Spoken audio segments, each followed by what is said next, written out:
Hey, what's up guys, it's Ultrabagel. So recently, Viprin held his 9th creator contest on his channel, which he's been doing since around, I believe it was 1.8. The theme for the contest was almost limitless, except for the fact that the only colors you could use in the level were any shade of blue and either of the player colors. Which I suppose really isn't all that important to this subject, but like all of his other creator contests that he's had, he'd separate it into two separate categories for winners, which were famous results and unknown results, with the only criteria being for the two categories was that if you were an unknown creator, then you had less than 15 creator points, which in case you don't know are a little system in Geometry Dash that calculate how good of a builder you are, I guess. I think maybe, I don't know. Basically, if your level gets star rated, which means it's like kind of alright, I guess, then it gets 1 creator point.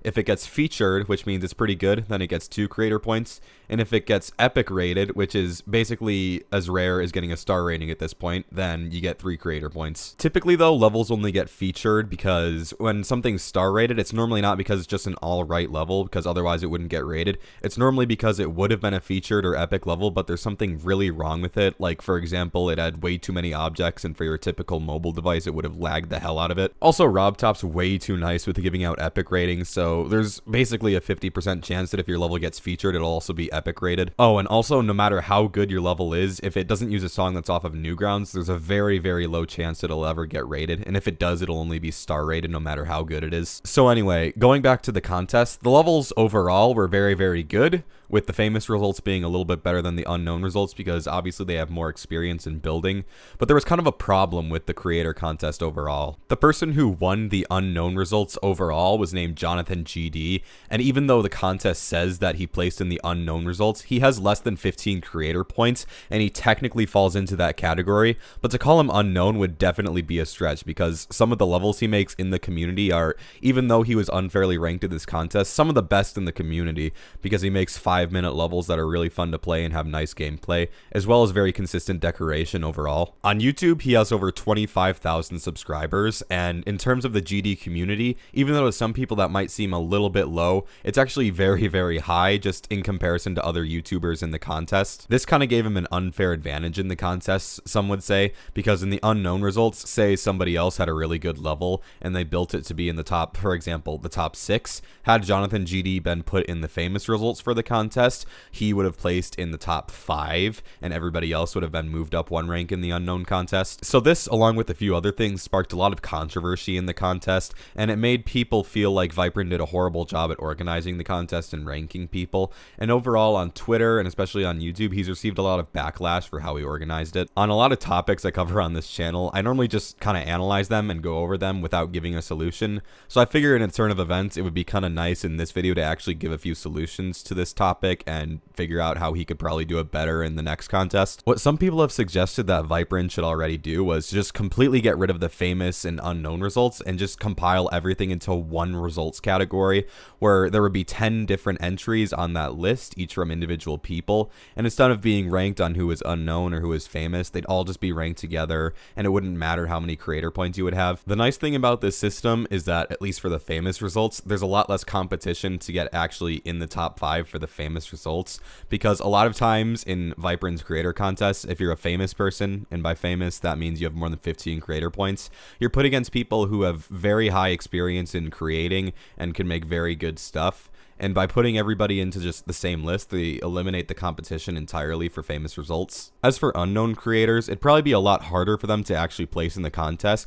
because by allowing a top 10 in the contest without having any differentiation between the famous creators and unknown creators, it'd more or less just kind of be like extending the famous results to a top 10 instead of a top 5, which makes it really hard for the unknown creators to place overall in the contest. Overall, I think it's an alright solution. At least it's better than what Viprin has right now with what he has in his contest, but it also requires unknown creators to try a lot harder to place into the contest, and for more known creators to just have their levels be more highly received than all the other ones. So in the future, if Viprin's holding another contest which very heavily focuses on decoration, then he should probably go about doing that. But if it's more gameplay wise, then definitely unknown creators won't have a chance at it, and it wouldn't work. What I've seen a lot less people suggest, and what I've suggested myself, is to just rename the famous and unknown results, because relatively speaking, nobody's actually really famous in the Geometry Dash community. They're just more well known in that community. And in that same aspect, a lot of people who place into the unknown results and the criteria for it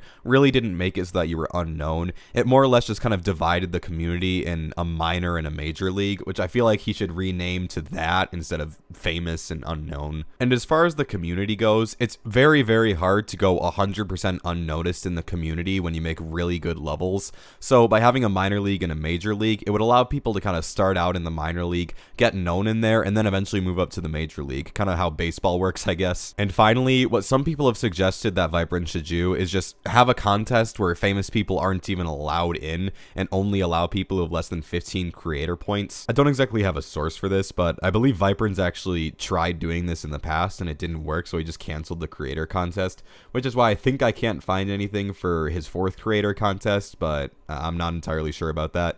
I might just be thinking of something completely different. I think that that's probably one of the worst ideas actually on this list and that a lot of people have suggested, because if you have less than, for example, 5 creator points, then there's probably a good chance that you don't even make good levels.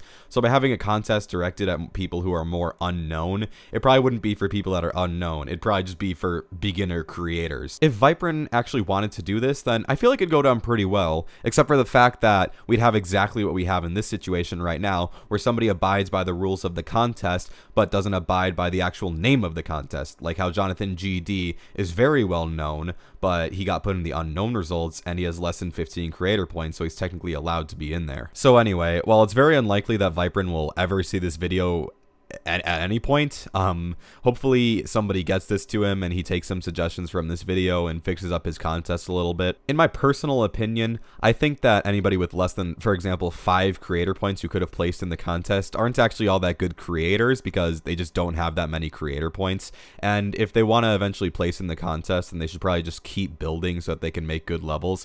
And once they're just below that quota to make it into the unknown creators, they should apply for it and hopefully place in the contest. Again, I know Viprin probably isn't really watching this, but just as a thing between you and me, Viprin, you know, you should really hold a contest like they have the Aspire maps in Osu, where you gotta like make something really unique. You gotta like fuck up the game so badly that the level is really fun to play. But anyway, that's all I got for this video, and I'll see you guys in the next one. Later.